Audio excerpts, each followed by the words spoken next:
धन्यवाद। अब हामी यसै कार्यक्रमको कन्टिन्युएसनमा हामी अब हाम्रा उपाध्यक्ष केन्द्रका उपाध्यक्ष श्री भक्तबहादुर मल्ललाई म स्वागत मन्तव्य दिन अनुरोध गर्दछु। एकता हुनुपर्छ। हामीहरूको कुनै पनि नासोहरूले उठाएर लिएर जाँदाखेरि कुनै अर्को जातले छोड्दाखेरि हामी कता कता बर्दाश्त हुन्छ र हाम्रो कहिले कहिले चाहिँ हाम्रो बिहाबारीमा पनि हाम्रो साथीहरू आउँदाखेरि हाम्रो ठकुरी समाजहरू नदेख्दाखेरि ठकुरी नदेख्दाखेरि कता कता बर्दाश्त गर्छ। त्यसै कारणले हामीले चाहिँ आज समाजको आवश्यकता भएको लागि हामी यो सभा राखेको हो।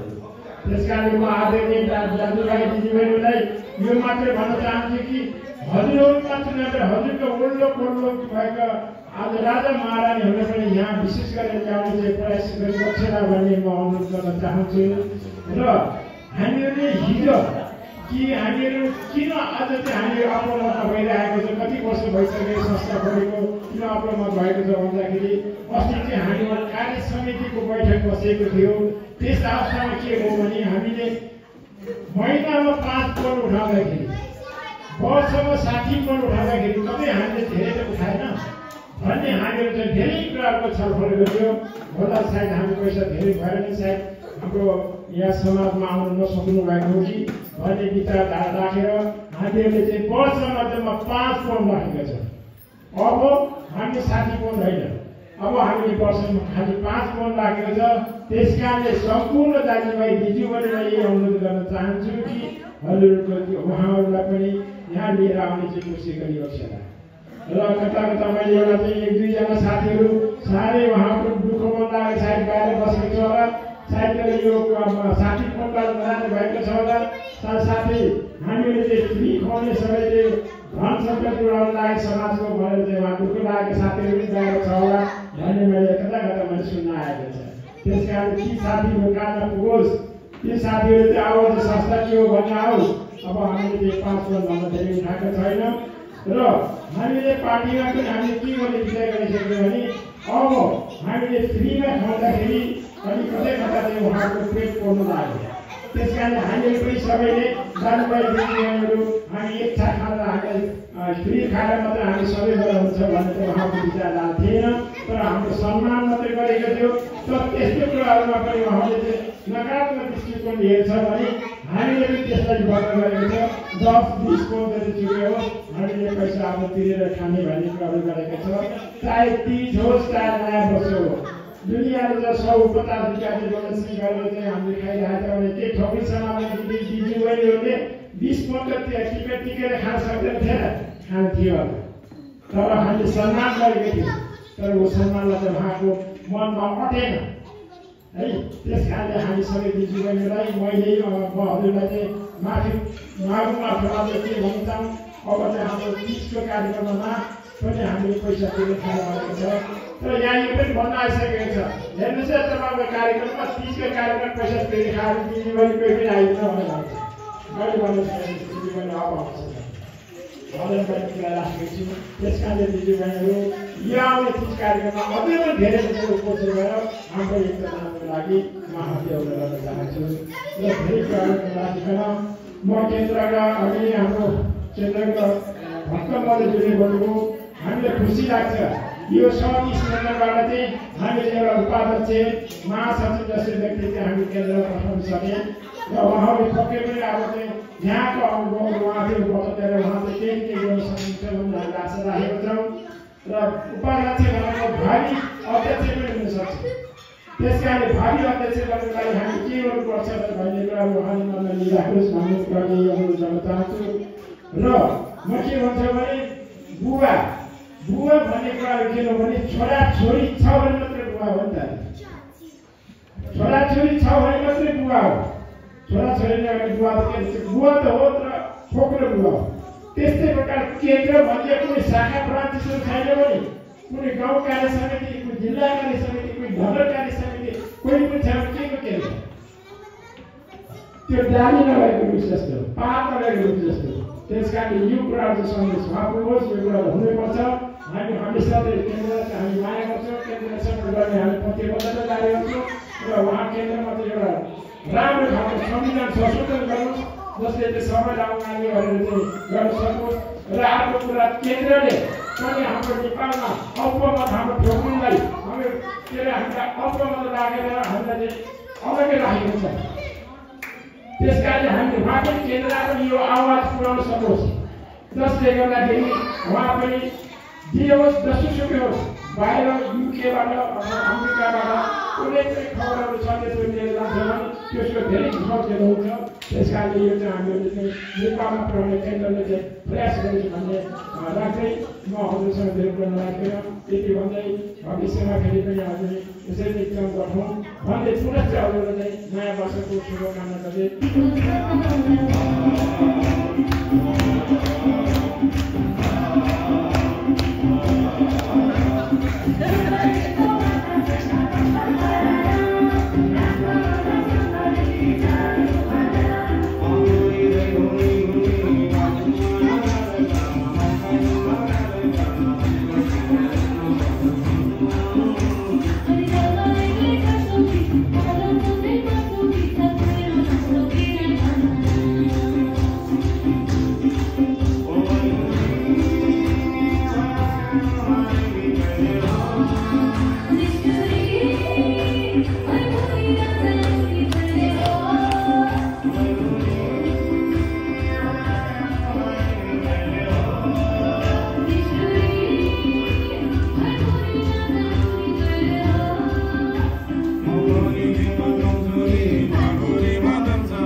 उहाँहरूको डान्स चाहिँ इन्जोय गरे भन्नु है त।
पर्फर्म गर्यो। सबैजना बाबु नानीहरू सबैजनालाई थ्याङ्क यू सो मच।